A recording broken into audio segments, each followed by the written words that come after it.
On today's outdoor adventure, I am camping in the epicenter of all things spooky. This is Skinwalker territory, Chupacabra territory, and there is a literal ghost town just on the other side of that hill. Since I'm solo camping, this is gonna be fun, but I came out here for a very specific reason, not just because it's a spooky place to camp, because this is a very, very special place. Where I am now is kind of south central Arizona, deep in the saguaro forest area. It's not actually called saguaro forest, it's just what I call it. It is a part of the world that's very special. Saguaro cactuses only live in this part of the world, at least indigenous. People may have planted them somewhere else, but this is the only place they live naturally. So the saguaro are native to the Sonoran Desert. The saguaro cactus is an iconic symbol of the West. And this cactus is so iconic, it's usually always featured in anything that is trying to depict a desert environment. So like even Mario from back in the day, I think it was Mario 2, the desert level, there was the walking saguaros, because saguaro cactus is just synonymous with desert. And it's spelled Saguaro, but I think it's a Spanish word, so saguaro. I hope I'm saying that right. To see just kind of how big these guys can get, this one here is by all means not a massive specimen. Now for perspective, I'm 5'10", 5'9 3/4.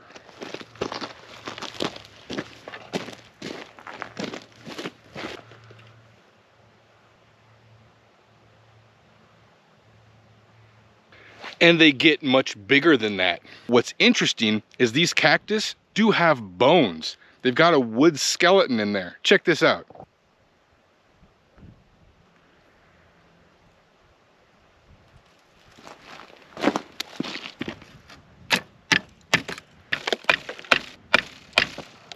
This is the wooden skeleton of these massive cactus or cacti, whatever.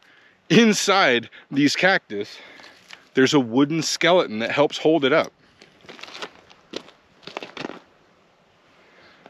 That's fascinating.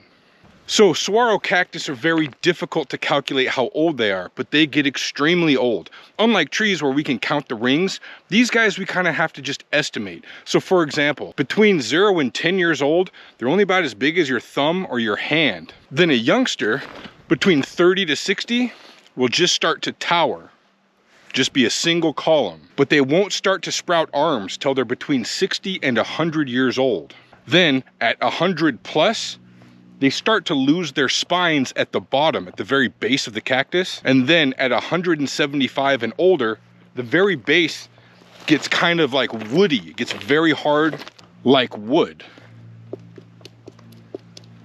So this guy here is over 175. That's like all we can estimate. So when you see a massive, like an absolute unit of a saguaro with all kinds of arms and the thing is sticking up like 30 feet, you're looking at probably around a 300-year-old cactus. Basically, a cactus that saw many, many different owners of this land over the course of its lifespan. You need to put it on your adventure bucket list because these are just absolutely unique to the whole world, just in this region. It makes it very special. And here's another example of what I was talking about the bones in the cactus. You can see right here, this was one arm of the cactus there. Another one down here.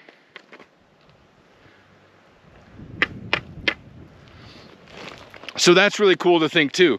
These oddball shaped plants, there's a skeleton in there. That's pretty neat.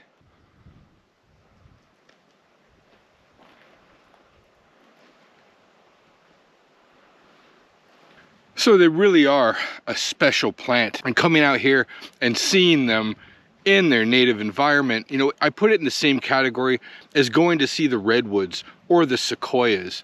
They're just really an impressive and beautiful plant that you can only see in a specific area. Even though a lot of people are just gonna say, ah, that's just a cactus. You're only saying that because either A, you grew up with them, so you just don't appreciate them the same way someone like I would, or B, you're just one of those people that don't really see the beauty in anything. So whatever. This adventure is for those people who do see the beauty in things and want to experience those special, unique outdoor adventures and opportunities that exist and are out there. You just got to go find them. And it's kind of surreal to be out here. You know, I just drove. It would have been 6 hours if I went straight through, but I did some detours.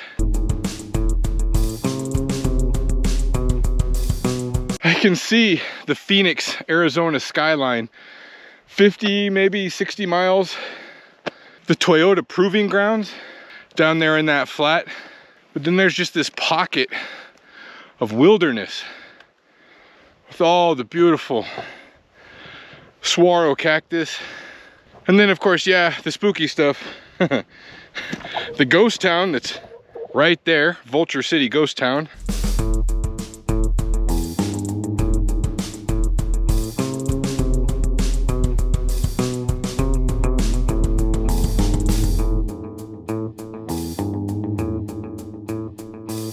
Chupacabra are supposed to be out here, and skinwalkers, if you believe in that stuff, they're supposed to be out here too. And I'm solo camping, so we'll see how this goes. Now I know there's a lot of people from Arizona and northern Mexico who are gonna be like, oh my God, you drove 7 hours to see those? What? The thing of it is, people get numb to whatever they're used to. People that live in an area end up taking it for granted. So to see it for the first time in person is really special. I've only seen these environments in movies, so to be out in it is very special. And I chose a good time. It's late March, so right now it's in the high 70s. Don't know if I'd want to be camping out here in June or July or August. But this is gorgeous, and hopefully we have a beautiful night sky tonight too. Well worth the drive, and like everything, adventures in the journey. I made sure to pencil in some time to stop through Oatman to see an old western town swarming with donkeys.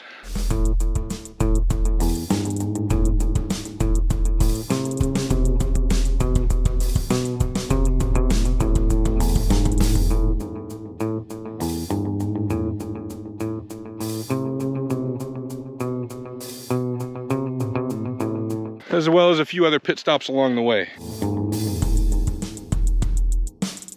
But this will be camp tonight, and then tomorrow morning I'm just gonna drive straight home 6-7 hours and be absolutely glad I did this.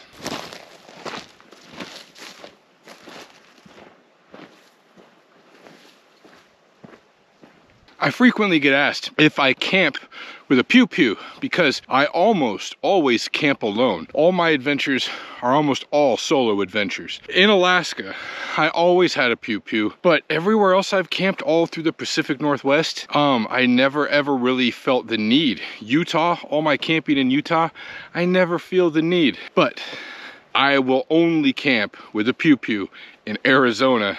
Oh hell, I damn near won't even drive through it without one. So Arizona is the exception to the rule. I always have a pew-pew out here, but most places I've never felt the need.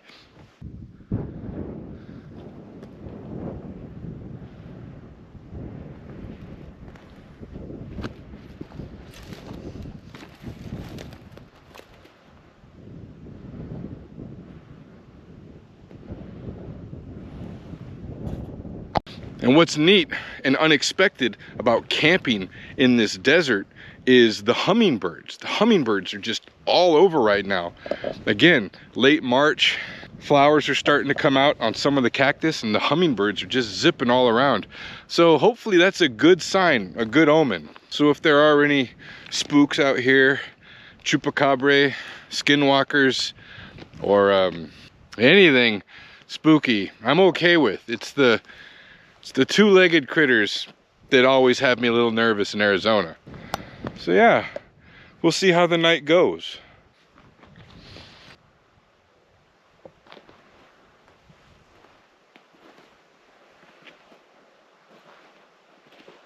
So I'm no stranger to nature. I've been camping solo everywhere I've ever lived. And I lived in Alaska, Hawaii, the Pacific Northwest. Now I live in the Southwest. But this particular desert, the Sonoran Desert, this is where I have the least amount of experience.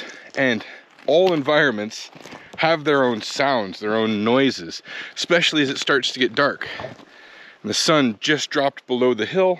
And just a second ago, as soon as the sun went down below the hill, I started hearing a new sound. It kind of reminded me of like a tree frog, which I'd be surprised if they had out here. This is going to be a spooky night just because I am not familiar with the nighttime sounds in this specific region. Skinwalkers, Chupacabra, ghost town literally right over that hill. I'm not superstitious, I'm agnostic, which means I don't know. There could be all kinds of spooks. So this is going to be an interesting night of sounds that I'm unfamiliar with.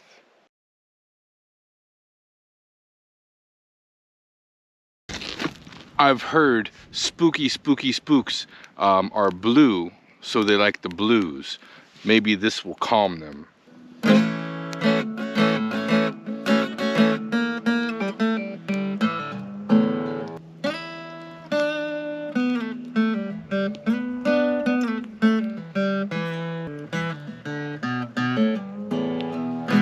Well, so far no regular spooks, but we did find this.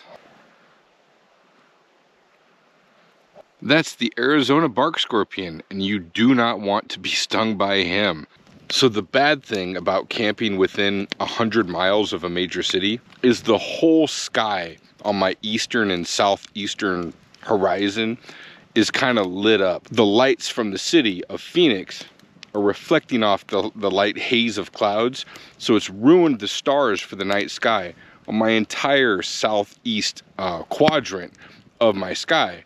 But the nice thing is that the illumination from the city lights gives me a great few cactus right on the ridge right here, so the ambiance is really cool in that regard. I do have stars right above and on the western sky, just no great night sky. But silver lining, amazing silhouettes of the saguaro cactus.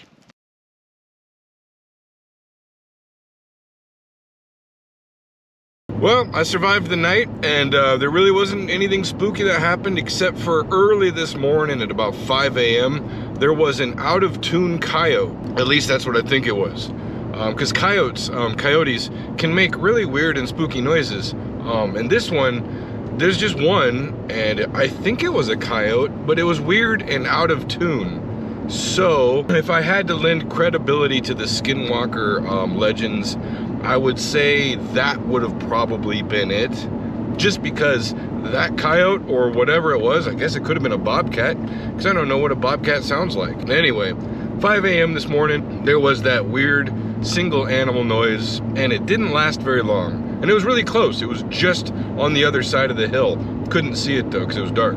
But yeah, right on. Now that was a really fun experience. If you have an idea for an adventure that we should go on, please put it in the comment section. And if you're looking for some more adventure ideas, you can click one of these links and go to the page, because there's literally hundreds of other adventures going on there, and I hope to see you next time.